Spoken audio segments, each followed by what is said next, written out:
नमस्कार, AB star news देख रहे हैं आप। मैं हूं आपके साथ हुज़ैफा गोल। वक्त हो चला है देश और दुनिया की खबरों का।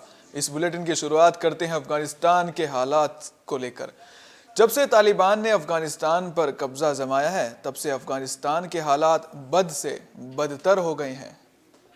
आलम यह है कि देश आतंकवाद का गढ़ बन गया है। रविवार को नई दिल्ली में आयोजित तीसरे भारत मध्य एशिया संवाद के दौरान भारत सहित मध्य एशिया के 5 देशों ने अफगानिस्तान को तत्काल प्रभाव से मान्य सहायता प्रदान करने का आह्वान किया। इन देशों ने एक सुर में कहा कि अफगानिस्तान के लोगों को मानवीय सहायता प्रदान की जाए। इन देशों ने कहा कि अफगान क्षेत्र का उपयोग आतंकवादी गतिविधियों को आश्रय देने, प्रशिक्षण देने, योजना बनाने या वित्त पोषण के लिए नहीं किया जाना चाहिए। 5 मध्य एशियाई देशों में कजाकिस्तान, किर्गिस्तान, ताजिकिस्तान, तुर्कमेनिस्तान और उज्बेकिस्तान शामिल है। संवाद के दौरान इन देशों के विदेश मंत्रियों ने कहा कि अफगानिस्तान की प्रभुता, एकता और क्षेत्रीय अखंडता का सम्मान करने की आवश्यकता है। सबने शांतिपूर्ण, सुरक्षित और स्थिर अफगानिस्तान के लिए अपने मजबूत समर्थन को दोहराया। उद्घाटन भाषा में केंद्रीय विदेश मंत्री एस जयशंकर ने अफगानिस्तान के लोगों की मदद करने के तरीके खोजने पर जोर दिया। एस जयशंकर ने कहा कि हम सभी अफगानिस्तान के साथ ऐतिहासिक और सभ्य ताकत संबंध साझा करते हैं। उस देश में हमारी चिंताएं और उद्देश्य समान हैं। जयशंकर ने कहा कि कोरोना महामारी ने वैश्विक स्वास्थ्य और वैश्विक अर्थव्यवस्था को भारी झटका दिया है। उन्होंने कहा कि भारत मध्य एशिया के साथ अपने संबंधों को अलग स्तर पर ले जाने के लिए प्रतिबद्ध है। Our countries have sustained the momentum of our relations. I've had the privilege of meeting each one of you in 2021 earlier, 4 of you in your own capitals. We are very pleased at the state of our bilateral relations, but we know that the potential is very much more. Each one of us today faces the test of rebuilding our economy. Our pursuit of SDGs must also be energized. But together we can do this better, and India, I assure you, will be your steadfast partner. We already have a good history of cooperation, but my message to you today is a readiness to take it to the next level. Our ties must now focus around 4 C's: commerce, capacity enhancement, connectivity and contacts. BJP के अध्यक्ष JP Nadda आज UP के अंबेडकर नगर पहुंचे थे, जहां उन्होंने BJP के जन विश्वास यात्रा को हरी झंडी दिखाई। बीजेपी अध्यक्ष जेपी नड्डा ने रविवार को यूपी के अंबेडकर के अकबरपुर से जन विश्वास यात्रा को रवाना किया। इस मौके पर उन्होंने भोजपुरी में अपने भाषण की शुरुआत की और जय श्री राम का नारा भी लगाया। उन्होंने कहा कि पहले की सरकारों में लोगों को बांटा जाता था, एक दूसरे को लड़ाया जाता था, लेकिन बीजेपी सरकार में सबको साथ लेकर चला जा रहा है। बाकी पार्टियों में वंशवाद है, परिवारवाद है, वे सभी वोट बैंक की राजनीति करते हैं। इनको जोड़ लो, उनको तोड़ लो, यही करती है, लेकिन बीजेपी सबके लिए काम करती है। आइए सुनते क्या कुछ कहा जेपी नड्डा ने। ऊपर से उठा करके देखो, जम्मू कश्मीर से शुरू करो, हर पार्टी वंशवाद, जातिवाद, भाई भतीजावाद, परिवारवाद से ग्रसित हो चुकी है। आप शुरू करो नेशनल कॉन्फ्रेंस, परिवारवाद की पार्टी, पीडीपी, परिवारवाद की पार्टी, हरियाणा में आओ, परिवारवाद की पार्टी, साउथ में जाओ, परिवारवाद की पार्टी, बंगाल में जाओ, परिवारवाद की पार्टी, उत्तर प्रदेश आओ तो परिवारवाद की पार्टी। मेरा बबुआ, बाकी कोई नहीं और कोई नहीं, ये परिवारवाद की पार्टियां हैं। और हम सबका साथ, सबका विकास, सबका विश्वास ये लेकर के चलते हैं। जो काम करने वाले को शाबाशी दे। जिंदा समाज वो है जो नहीं काम करने वालों को घर बैठाने की ताकत रखे। और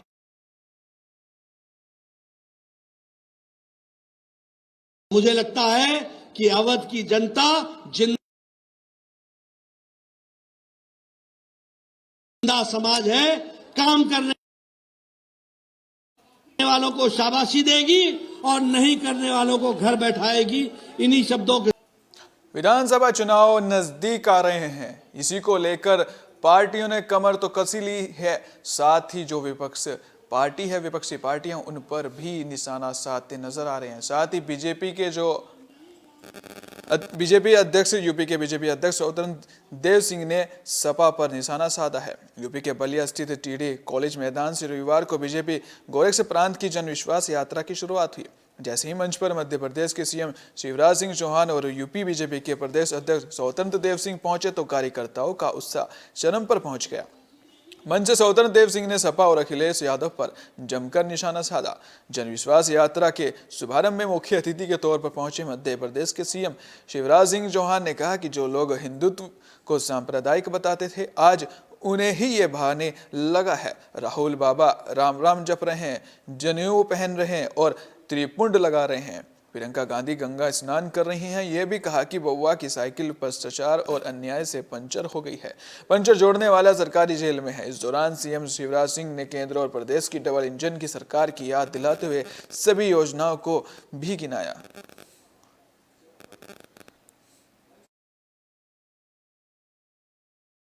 ये डबल इंजन की सरकार मोदी जी की और योगी जी की सरकार, और डबल इंजन की सरकार होने के फायदे क्या है? मोदी प्लस योगी मतलब 86 लाख किसानों का 36,000 करोड़ का कर्जा माफ। ये डबल इंजन की सरकार मोदी प्लस योगी मतलब गन्ना किसानों को 1,44,000 करोड़ रुपए का भुगतान। मोदी प्लस योगी मतलब प्रधानमंत्री फसल बीमा योजना के 2600 करोड़ रुपया किसानों को मिले। मोदी प्लस योगी मतलब माफियाओं द्वारा अवैध ढंग से कब्जाई गई संपत्ति जब्त कर ली गई और जहां जरूरत पड़ी बुलडोजर चला दिए गए, अपराधियों को साफ कर दिया गया।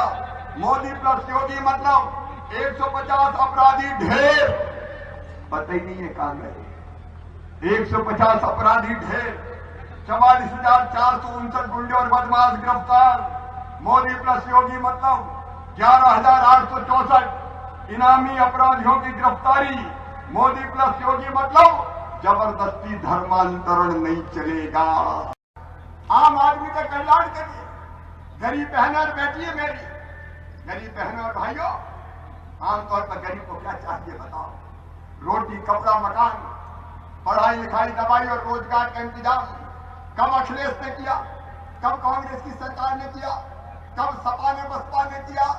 आज मुझे कहते हुए गर्व है, आज स्वतंत्र देव भी बता रहे थे, कोविड का संकट आया, गरीबों को मुफ्त राशन अगर किसी ने दिया तो नरेंद्र मोदी जी ने दिया। बताओ दिया कि नहीं? और उसकी भी कोई कमी नहीं है, जितनी जरूरत हो ले जाओ। राम की चिड़ई है, राम कोई खेत, खावरी चिड़ई है, भर भर पेट, कोई चिंता की बात नहीं। ये मुफ्त राशन देने वाली हमारी सरकार, कोई गरीब भूखा ना सोए, ये संकल्प लेकर मोदी और योगी की सरकार काम कर रही है। मकान की बात अभी कह रहे थे, मैं आज गर्व के साथ कहता हूं, इस उत्तर प्रदेश की धरती पर गरीब बहनों 43 लाख से ज्यादा मकान बना के गरीबों को दे दिए गए हैं। और आपको ये विश्वास दिलाता हूं, 2024 तक उत्तर प्रदेश की धरती पर कोई गरीब झोपड़ी में नहीं रहेगा, सबको पक्के मकान बना के दे दिए जाएंगे। एक बात और देखिए, हम सब साधारण जनता के लोग हैं, कार्यकर्ता है। भारतीय जनता पार्टी और बाकी पार्टियों में अंतर। आप कांग्रेस देख लीजिए, नेता कौन? पंडित जवाहरलाल नेहरू, उसके बाद इंदिरा गांधी जी, उसके बाद राजीव गांधी जी, उसके बाद राहुल गांधी, उसके बाद प्रियंका गांधी, और उसके बाद भी लाइन तैयार है। आप सभा में देख लीजिए, नेता कौन? मुलायम सिंह यादव, राम गोपाल यादव, और दूसरे चाचा क्या है? शिवपाल यादव, अखिलेश यादव, डिंपल यादव, धर्मेंद्र यादव, और कोई पैदा नहीं हुआ। और एक तरफ भारतीय जनता पार्टी देख लो, हमारे पहले अध्यक्ष डॉक्टर श्यामा प्रसाद मुखर्जी बताओ उनके वंश का कोई आज दिख रहा है भारतीय जनता पार्टी में? डॉक्टर मुखर्जी, पंडित दीनदयाल उपाध्याय, अटल जी, अडवाणी जी, मोदी जी, योगी जी, ये कहां से आए? जन सामान्य जनता के बीच से, साधारण परिवारों से आके कोई प्रधानमंत्री बन गया और कोई मुख्यमंत्री बन गया, और अगला नेतृत्व भी आएगा तो इसी जनता के बीच में से आएगा। कोई चाय वाला आएगा, कोई किसान का बेटा आएगा, कोई मास्टर का बेटा आएगा। अटल जी मास्टर के बेटे थे, शिक्षक के बेटे थे। ये अंतर है मेरे बहनों और भाइयों। वंशवाद को पूरी तरह से निर्मूल अगर किया है तो भारतीय जनता पार्टी ने किया है, भारतीय जनता पार्टी ने किया। सीएम योगी मथुरा पहुंचे थे, जहां उन्होंने रामलीला मैदान में जनसभा को संबोधित किया। साथ ही उन्होंने सपा पर भी निशाना साधा। यूपी के सीएम योगी आदित्यनाथ ने रविवार को मथुरा के महाविद्या स्थित रामलीला मैदान पर जनसभा को संबोधित किया। इस दौरान सीएम योगी ने सपा पर तंज कसते हुए कहा कि आयकर के छापों से सपा परेशान हो रही है। इस पर मैंने एक व्यक्ति से पूछा कि यह सब क्यों हो रहा है, तो उन्होंने कहा कि आपको पता नहीं, चोर की दाढ़ी में तिनका है। सीएम योगी ने कहा कि 5 साल में किसी की संपत्ति 200 गुना बढ़ जाएगी, क्या कोई सोच सकता है? लेकिन सपा सरकार में यह सब देखने को मिल रहा है।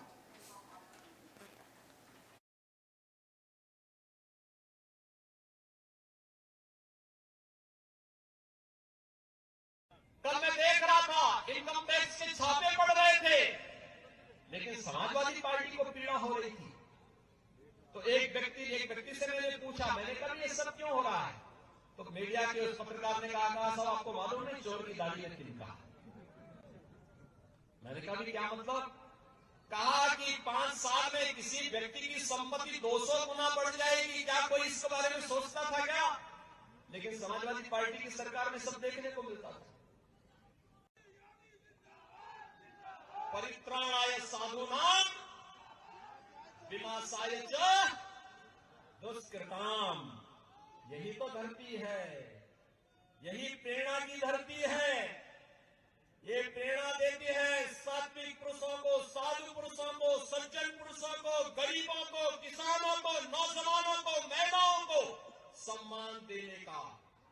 लेकिन आतंकवादियों को, आतताइयों को, अपराधियों को, माफियाओं को और उनके संरक्षणदाताओं को उसी ही कठोरता के साथ उसका मुकाबला करने की तैयारी करने की भी प्रेरणा। नितिन गडकरी आज यूपी के बिजनौर में पहुंचे थे, जहां उन्होंने जन विश्वास यात्रा को हरी झंडी दिखाई।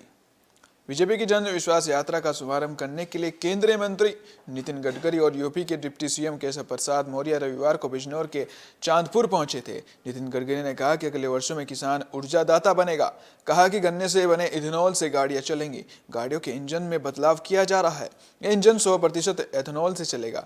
चावल से भी एथेनॉल बनाया जाएगा। 100% एथेनॉल के पंप भी लगाए जाएंगे। केंद्रीय सड़क परिवहन मंत्री नितिन गडकरी ने कहा कि पहले की सरकारों में सड़क गड्ढे में होती थी और इस सरकार में सड़कों का कायाकल्प हो चुका है। राष्ट्रीय राजमार्ग एक स्टेट से दूसरे स्टेट को जोड़ना है। हमें जो यात्रा पहले 3 घंटे में करनी पड़ती थी, वो यात्रा आज 1 घंटे में पूरी हो रही है। आज जनता जब सड़क पर उतरती है तो सड़क पर चलने के दौरान वे पीछे हाथ लगाकर देखती है कि पत्नी उनके पीछे बैठी है या सड़क पर गिर गई। उन्होंने बताया कि हम दिल्ली से देहरादून नया रास्ता बना रहे हैं। अगले 2 साल में आप दिल्ली से देहरादून केवल 2 घंटे में पहुंच जाएंगे। ये उन्होंने बहुत बड़ा दावा भी किया। दिल्ली से चंडीगढ़ 2 घंटे में, दिल्ली से जयपुर 2 घंटे में, यानी कि उन्होंने 2 घंटे का मंत्र दिया है। दिल्ली से अमृतसर 4 घंटे में, दिल्ली से कटरा 6 घंटे में और दिल्ली से श्रीनगर केवल 8 घंटे में आप पहुंच जाएंगे। जो बिजनौर में उन्होंने जनसभा को संबोधित किया, उन्होंने ये बातें कही, साथ ही बड़े बड़े दावे भी किए।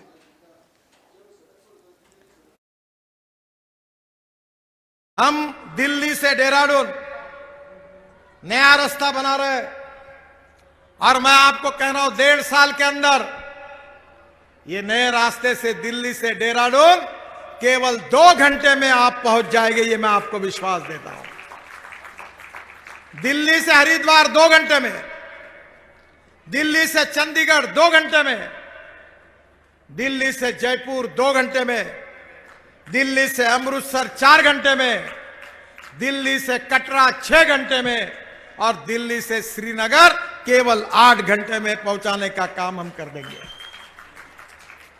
मुझे याद है कि दिल्ली मेरठ हाईवे के भूमि पूजन के लिए हम आए थे, तो लोग मुझे बता रहे थे 4 घंटे लगते हैं, 4.5 घंटे लगते हैं। दिल्ली में हमने विश्व में 16 लेन का रोड बनाया, दिल्ली से मेरठ आने के लिए पहला। कहीं सुना आपने कि 16 लेन का रोड कहीं बना है? अब दिल्ली से मेरठ में उद्घाटन के लिए आने वाला 23 तारीख को 2 ब्रिजेस का काम केवल आरओबी का रहा था, और अभी मैं आपको वचन देता हूं कि दोनों आरओबी बनने के बाद मेरठ से दिल्ली केवल 45 मिनट में आप पहुंचोगे, ये मैं आपको वचन देता हूं।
आज बीजेपी ने जनविश्वास यात्रा निकाली। इसी की कड़ी में आपको बता दें कि स्मृति ईरानी भी आज यूपी के गाजीपुर पहुंची थी, जहां उन्होंने जनविश्वास यात्रा को हरी झंडी दिखाई।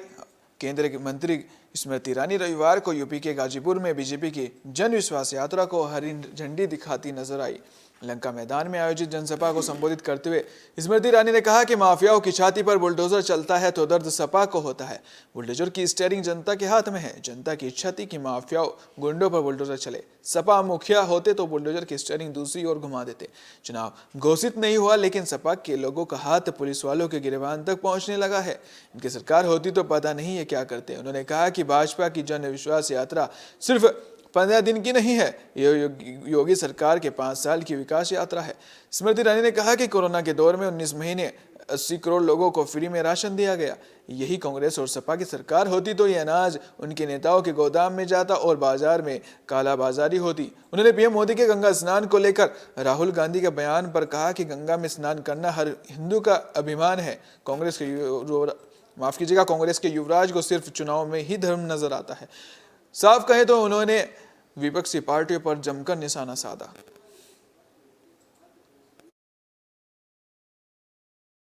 महामारी ने हिंदुस्तान पर जब दस्तक दी तो पूरे विश्व में इस बात की चर्चा और चिंता हुई कि हिंदुस्तान की गरीब जनता खाएगी क्या। ये सौभाग्य भारतीय जनता पार्टी के कार्यकर्ताओं का, ये गौरव हमारा, ये गरीब मां का बेटा प्रधान सेवक बना देश में। और उस गरीब मां के बेटे ने कहा कि अनाज के गोदाम खोल दो ताकि अनाज हर गरीब के घर तक पहुंचे। जिस देश में आज तक किसी सरकार ने केंद्र से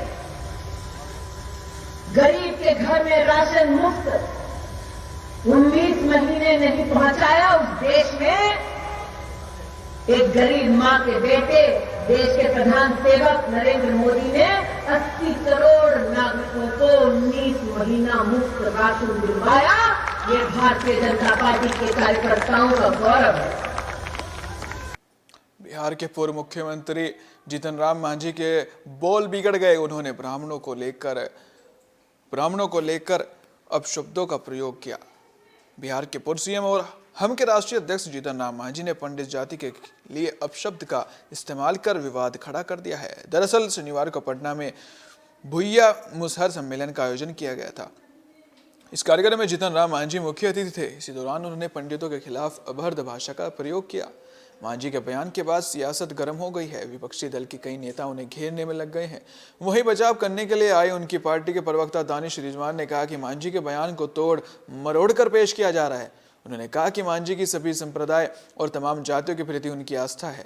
उन्होंने स्पष्ट तरीके से कहा कि कुछ लोग ब्राह्मण भाइयों को अपने घर में बुलाते हैं, लेकिन वे ब्राह्मण उन गरीबों के घर में खाना भी नहीं खाते, मगर फिर भी उन्हें पैसा दिया जाता है। मांझी ने ऐसे लोगों का विरोध किया है। वहीं जीतन राम मांझी ने सफाई देते हुए कहा कि मैंने अपने समुदाय के लिए इस शब्द का इस्तेमाल किया था, न कि पंडितों के लिए। अगर कोई गलतफहमी हुई है तो मैं उसके लिए माफी मांगता हूं। मैंने अपने समुदाय के लोगों से कहा कि आज आस्था के नाम पर करोड़ों रुपये खर्च किए जाते हैं, लेकिन गरीबों का कल्याण नहीं हो रहा है। पहले ऐसे लोग पूजा में विश्वास नहीं करते थे, लेकिन अब पंडित उनके घर आते हैं, खाने से मना करते हैं, लेकिन पैसे ले जाते हैं।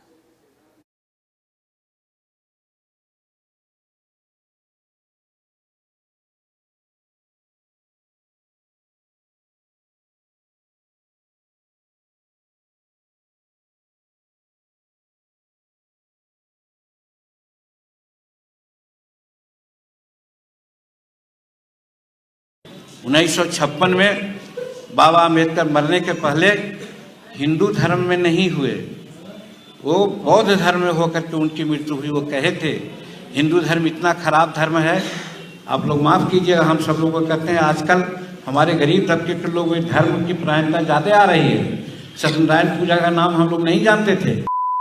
हर जगह हम लोगों के टोला में सत्यनारायण स्वामी की पूजा होती है। और इतनों में शर्म लाज नहीं लगता हम लोगों का कि पंडित है तो नहीं खाएंगे बाबू, आपको हमको नकदे दे दीजिए।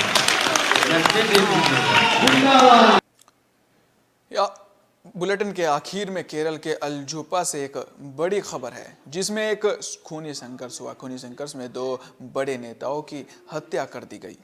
केरल के अल्जुपा में 12 घंटे के भीतर 2 नेताओं की हत्या के बाद से सनसनी फैल गई है। मिली जानकारी के मुताबिक यहां एसडीपीआई और बीजेपी के 2 राज्य स्तरीय नेता को मौत के घाट उतार दिया गया है। हत्या के बाद से तनाव का माहौल है, जिसके चलते इलाके में धारा 144 भी लागू कर दी गई है। बताया जा रहा है कि रविवार सुबह बीजेपी के ओबीसी मोर्चा के राज्य सचिव रंजीत श्रीनिवासन की हत्या उनके घर के सामने ही कर दी गई, जिसके बाद में इलाके में दहशत का माहौल है। पुलिस ने कहा कि बीजेपी नेता सुबह की सैर के लिए निकले थे, तभी हमलावरों की 8 सदस्यीय टीम ने उन पर हमला किया और उन्हें चाकू मार दिया। अस्पताल ले जाते समय उनकी मौत हो गई। वहीं इससे पूर्व शनिवार की रात अज्ञात हमलावरों ने एसडीपीआई के राज्य सचिव शान के एस की चाकू मारकर हत्या कर दी थी। एसडीपीआई नेता पर उस समय हमला किया गया जब वो अपने स्कूटर पर मन्नाचेरी में घर लौट रहे थे। केरल के सीएम पिनराई विजयन ने अल्जुपा में 2 राजनीतिक हत्याओं की निंदा की और कहा कि सरकार किसी को भी कानून अपने हाथ में लेने की अनुमति नहीं देगी। ऐसे अपराधियों से सख्ती से निपटा जाएगा। वहीं एसडीपीआई ने हमले में आरएसएस के शामिल होने का आरोप भी लगाया है, लेकिन आरएसएस के जिला नेताओं ने किसी भी भूमिका से होने में इनकार किया है।